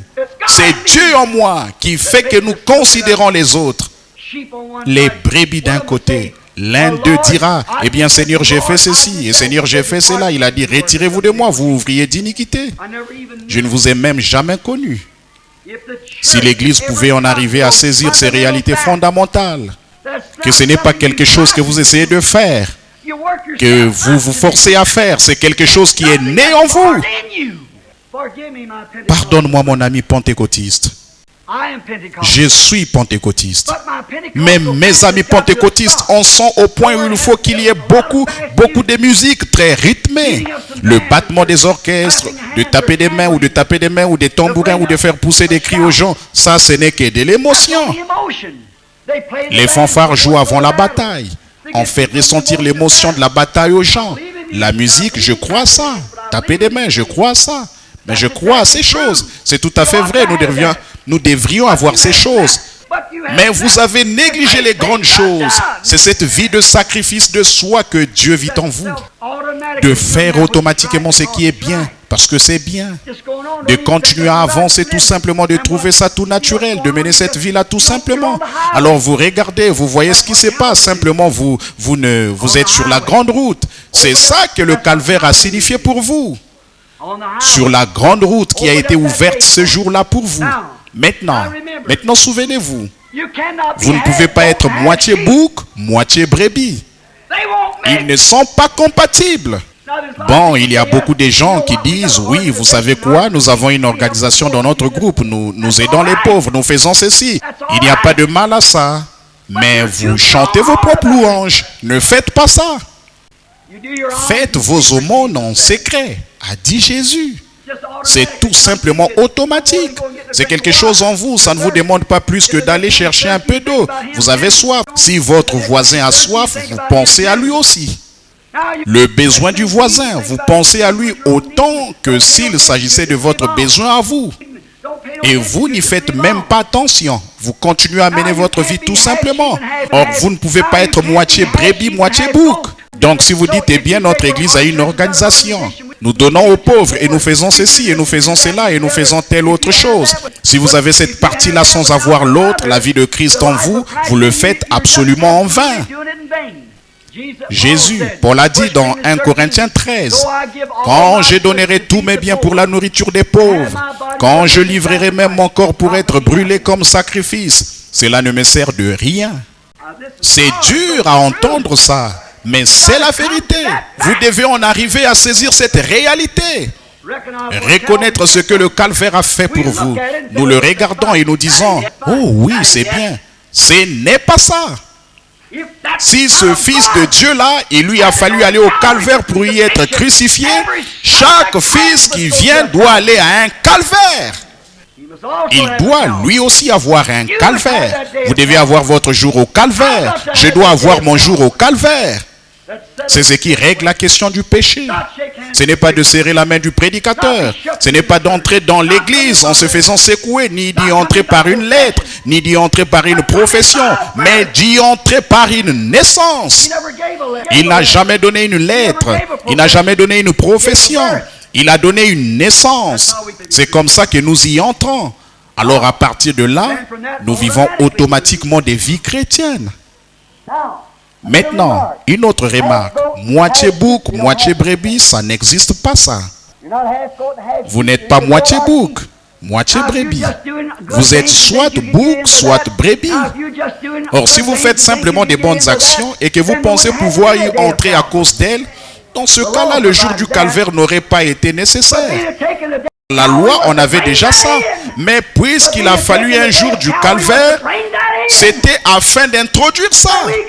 Pour que nous ne soyons pas seulement des membres d'église, mais que nous soyons des fils et des filles de Dieu. C'est ça qu'a été le jour du calvaire. C'est ça qu'il a signifié pour vous. que vous puissiez faire suivre et agir comme Jésus. Or, la rivière ne coule pas en même temps en amont et en aval. La rivière ne coule que dans un sens. De même, l'Esprit de Dieu ne coule que dans un sens. Il ne se mélange avec rien d'autre. Il coule toujours dans le même sens. Regardez bien Jésus pour conclure. Jésus a dit, les œuvres que je fais, vous les ferez aussi. Et vous en ferez de plus grandes parce que je m'en vais à mon Père. Ce n'est pas tant à l'église d'ici que je dis ces choses, vous comprenez, mais ces messages sont enregistrés. Des dizaines de milliers de personnes les écoutent dans le monde entier. Je vais répondre tout de suite à cette question pour le critiqueur. On m'a souvent dit, rapportez. Ils disent, mais vous croyez la Bible? Jésus a dit, ces œuvres que je fais, vous les ferez aussi. Et vous en ferez de plus grandes parce que je m'en vais à mon Père. Comment pouvez-vous être si moche, messieurs? Comment pouvez-vous manquer de discernement à ce point-là? Égaré dans vos théologies intellectuelles, dans votre conception mentale des choses. Mon cher ami perdu, ne pouvez-vous pas comprendre que cette Bible s'interprète spirituellement? Jésus a rendu grâce au Père d'avoir caché cela aux érudits, aux astucieux, aux sages et aux intelligents, et d'avoir voulu le révéler aux enfants qui seraient disposés à venir au calvaire. Maintenant, regardez bien.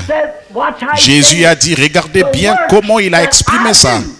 Les œuvres que je fais, il les fait maintenant même. Les œuvres que je fais maintenant de guérir les malades, de ressusciter les morts, d'ouvrir les yeux des aveugles, ces œuvres, vous les ferez aussi. Vous les ferez si vous croyez en moi. Vous ferez ces œuvres. Et ensuite, vous en ferez une plus grande. Parce que je m'en vais à mon Père. Encore un peu de temps, le monde ne me verra plus. Mais vous, vous me verrez. Je serai avec vous et même en vous jusqu'à la fin du monde. Je ne vous laisserai pas orphelin. Je prierai le Père. Et il vous enverra un autre consolateur, le Saint-Esprit, que le monde ne peut recevoir, mais vous, vous pouvez le recevoir. Maintenant, remarquez, les œuvres les plus grandes, c'était d'avoir la puissance dans l'Église. Non seulement de guérir les malades par la prière, de chasser les démons par la prière, mais de transmettre la vie éternelle aux croyants. Le Saint-Esprit allait venir et serait remis dans les mains de l'Église pour transmettre la vie. Oh, c'est ça que le calvaire a signifié. Il a pris possession d'hommes et de femmes avilis, dégradés, les a élevés jusqu'à cette position d'être des fils et des filles de Dieu, de guérir les malades et de transmettre la vie éternelle en donnant le Saint-Esprit à des croyants obéissants. Des hommes qui étaient autrefois des incroyants deviennent des croyants et transmettre la vie spirituelle éternelle. Combien plus grande est-ce que de dire, cette femme malade couchée ici, je peux faire une prière de la foi et elle sera guérie. C'est une grande chose. C'est ça qu'il faisait à l'époque. Mais il a dit, vous en ferez de plus grandes. Je vais vous donner la puissance, non seulement de le ressusciter pour un temps, mais de lui donner la vie éternelle, celle qui sera éternelle pour toujours. Pauvre misérable aveugle, comment faites-vous pour manquer ça? Vous ne voyez donc pas ce qu'est la chose plus grande? C'est la plus grande chose qui ait jamais pu arriver.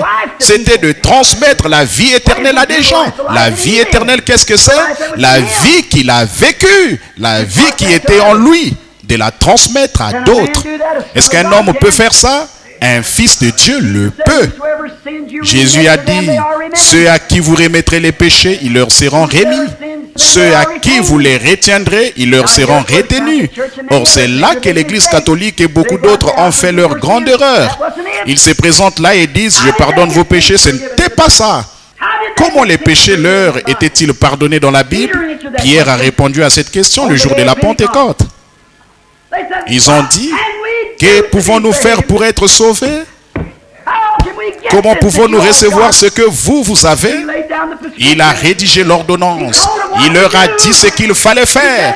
Il a dit, répentez-vous chacun de vous envers Dieu et soyez baptisés au nom de Jésus-Christ. Pourquoi? La rémission de votre péché. Les voilà, les œuvres plus grandes. Combien d'entre vous, les prédicateurs ce matin, combien d'entre vous qui écoutez ma parole sur bande magnétique sont prêts à aller au calvaire ce matin et à considérer ce que Dieu a fait là-bas pour vous, à abandonner vos credos dénominationnels et à prêcher l'évangile. Alléluia. C'est entre vos mains maintenant. Qu'est-ce que vous allez en faire? Car la repentance et la rémission du péché doivent être prêchées en son nom dans le monde entier, à commencer par Jérusalem. Alléluia. Gloire. Voilà. Qu'est-ce que le calvaire signifie pour vous? Qu'est-ce que ce jour-là a fait pour vous? Est-ce qu'il vous a bourré de théologie? Est-ce qu'il a fait de vous un collet monté? Ou bien est-ce qu'il a fait de vous un chrétien qui s'est livré entièrement? Alléluia. Le péché remis, vous ferez des œuvres plus grandes que celles-ci. Vous voyez qui sont les vous, n'est-ce pas? Des œuvres plus grandes que celles-ci de remettre les péchés au nom de Jésus-Christ. Mais c'est à cause des credos et des dénominations et tout ça que vous êtes liés à un point tel que vous servez encore le monde. Dites-moi, quel homme, dites-moi, quelle femme peut venir au calvaire et chercher ensuite à faire l'importance parce que quelqu'un a dit quelque chose. Dites-moi comment vous pouvez regarder le calvaire en face sous un vrai jour, ce jour-là au calvaire. Comment pouvez-vous avoir votre jour au calvaire et en ressortir un collet monté? Comment pouvez-vous en ressortir le pantin d'une organisation et prêcher des doctrines d'hommes? Pourquoi est-ce que ça ne vous rend pas humble à l'égard de la parole de Dieu? Si jamais vous voulez aller là-bas, si jamais vous allez là-bas, vous en ressortirez humble. Comment pouvez-vous désirer être quelqu'un d'important dans votre organisation, recevoir des honneurs, alors que Jésus-Christ, le Fils de Dieu, s'est humilié lui-même, au point que son corps a été mis en pièces, son visage a été couvert de crachats, jusqu'à la honte et au déshonneur. Et ils l'ont dépouillé de ses vêtements et l'ont crucifié devant le monde et ont méprisé la honte. Comment pouvez-vous aller au calvaire et revenir de là différent de ce que lui a été? Un déshonneur, une honte? Oh, vous dites, ils vont me chasser à coups de pied. Qu'ils vous chassent. Ayez votre jour au calvaire et Dieu fera sa volonté avec vous. Je vais citer ça de nouveau. Ayez votre jour au calvaire et Dieu fera sa volonté avec vous. Prions. Seigneur, oh Dieu, amène-nous tous au calvaire maintenant même. Donne-nous de nous débarrasser de nous-mêmes, Seigneur, de la crainte des hommes, de la crainte de ce que quelqu'un d'autre pourrait dire. Mais le monde entier l'a tourné en dérision, s'est moqué de lui. Mais il a été obéissant jusqu'à la mort. Il a été obéissant jusqu'au déshonneur. Il a été obéissant même sous le joug du gouvernement fédéral. Et nous sommes conscients que quand Satan a frappé cette terre, il est devenu le chef de celui qui dirige sur cette terre. Il en a témoigné devant notre Seigneur. Il a dit, ces royaumes m'appartiennent. Je ferai ce que je veux. Et nous sommes conscients qu'à partir de ce jour-là jusqu'à aujourd'hui, ce monde sous la malédiction a été gouverné par celui qui l'a maudit. Mais Dieu, oh Dieu, nous servons un royaume qui n'a pas été maudit. Dieu notre Père, c'est vraiment formidable ces grandes choses que tu as faites dans le monde du cinéma aujourd'hui, de permettre que de grands films comme les 10 commandements et ainsi de suite soient réalisés pour faire voir à des hommes et à des femmes qui ne mettraient même pas les pieds dans une église, mais les faire voir ce qu'il en est. Le chemin de Dieu est un chemin rejeté par le monde. Parce que nous sommes comme nous pénétrons en Russie qui est sous le système communiste. Nous sommes dans ce monde, mais nous ne sommes pas de ce monde. Nous sommes allés au calvaire. Nous nous sommes crucifiés pour le royaume de Dieu, pour être l'un des siens. Sans tenir compte de ce que le monde peut dire, nous prenons le chemin avec le petit nombre de méprisés qui appartiennent au Seigneur. Nous continuons à avancer vers la résurrection. Et nous croyons que le moment est proche, Seigneur, où nous serons ressuscités pour entrer dans un royaume qui prendra possession de ce monde. Comme Daniel a vu d'avance, le monde entier avait été mis en pièces. Comme des brins de balles emportés par le vent sur l'air de bataille en été. Mais la montagne, la pierre qui a grandi pour devenir une grande montagne qui a recouvert la terre, cette pierre viendra. Oh Dieu, nous voulons être une partie de ça. Que nous renoncions à nous-mêmes. Que nous nous chargions chaque jour de notre croix. Que nous vivions pour Christ, que nous vivions pour les autres. Accorde le Seigneur. S'il y en a ici ce matin qui ne le connaissent pas comme leur sauveur et qui aimeraient qu'on pense à eux dans la prière finale, vous aimeriez que ce jour-ci soit votre jour au calvaire. Voulez-vous lever la main pour dire, priez pour moi frère Branham, je veux le connaître comme mon sauveur. Que Dieu te bénisse, jeune homme. Quelqu'un d'autre? Que Dieu vous bénisse, mon frère, là-bas au fond. Y aurait-il quelqu'un d'autre qui dirait, je veux le connaître, je veux que ce soit un jour au calvaire pour moi, j'en ai assez. Ça m'avance à quoi de prendre à la légère la chose même pour laquelle je suis né, ce que je dois faire? Je suis né pour être un fils de Dieu. Et je suis là à m'accrocher aux choses du monde. Oh Dieu, que je sois crucifié aujourd'hui. Que je me crucifie aujourd'hui moi-même et de mes idées pour que je puisse vivre avec Christ et vivre pour les autres. Quel que soit leur comportement à mon égard, qu'ils se moquent de moi, qu'ils me persécutent, qu'ils disent de moi toutes sortes de mal et tout, que je continue simplement à marcher humblement, doux comme un agneau, comme lui l'a fait. Et un jour, il a promis de me ressusciter au dernier jour. J'attends ce jour-là. Est-ce qu'il y en aurait quelqu'un d'autre qui voulait lever la main? Que Dieu vous bénisse là-bas au fond. Et vous? Très bien, encore d'autres. Simplement que Dieu vous bénisse. Que Dieu vous bénisse. Encore d'autres là avant que nous prions. Notre Père Céleste. Il a été dit quand Pierre a prêché le jour de la Pentecôte, tous ceux qui crurent furent ajoutés à l'église. Ils avaient vraiment cru de tout leur cœur. Ces gens qui viennent de lever la main, je crois qu'eux ont cru de tout leur cœur. Et si c'est le cas, il y a un bassin d'eau qui est prêt ici. Ils veulent que leurs péchés soient pardonnés. Il y a quelqu'un ici qui peut les baptiser dans ce nom, le seul nom sous le ciel qui ait été donné parmi les hommes par lequel nous devons être sauvés. En effet, comme j'ai cité il y a quelques instants ce passage de l'Écriture, que la repentance et la rémission des péchés doivent être prêchés en son nom dans le monde entier, à commencer par Jérusalem. Et à Jérusalem, quand la repentance et la rémission des péchés ont été prêchés, l'apôtre leur a parlé des Écritures et il a dit qu'il devait d'abord se repentir et puis être baptisé au nom de Jésus-Christ. Ça, c'était le rôle du prédicateur et il devait se repentir. Et lui, il devait les baptiser pour la rémission de leurs péchés. Ceux à qui vous remettrez les péchés, ils leur seront remis. Ceux à qui vous les retiendrez, ils leur seront retenus. Père, comment le monde a-t-il pu s'embarquer dans une galère pareille? Pourquoi ne pas croire le simple évangile? Et ils introduisent même des substituts à ça.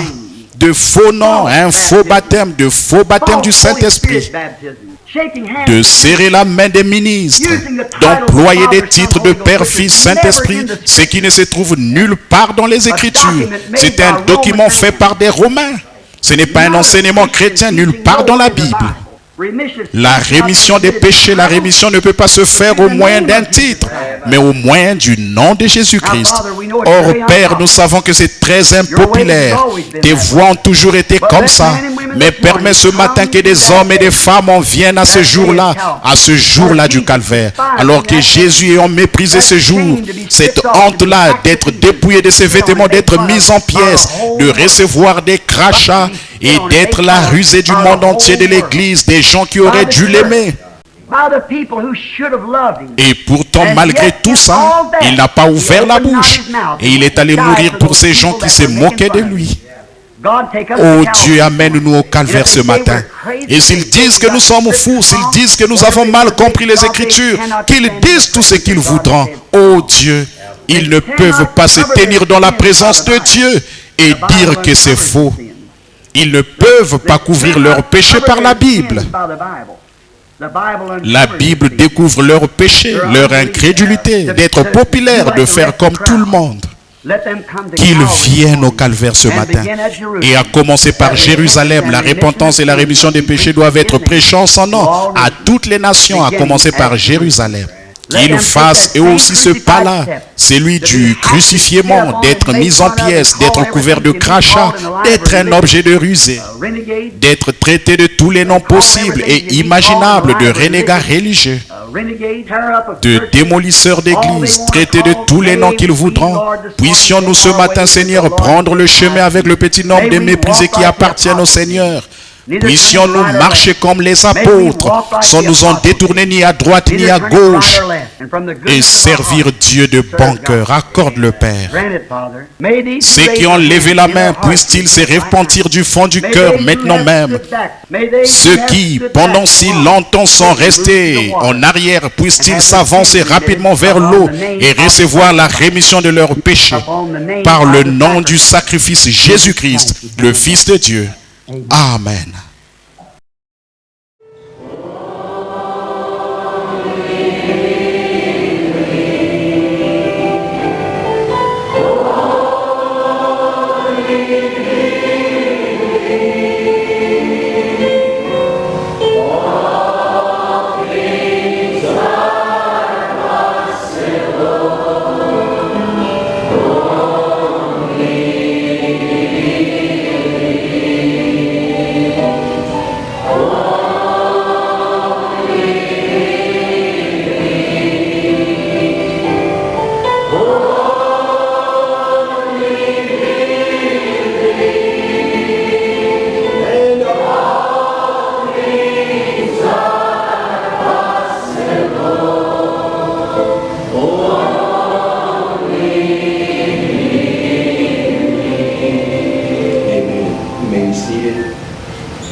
What a privilege it is tonight for me to be able to welcome God's prophet messenger to come and bring us the message of the hour. For truly we say and we believe that it was predestinated to be played for us tonight. God knew that we were going to be listening to it. So let us open up our hearts to hear the message of the hour. Here's God's prophet, Brother Wayne. I think we ought to stand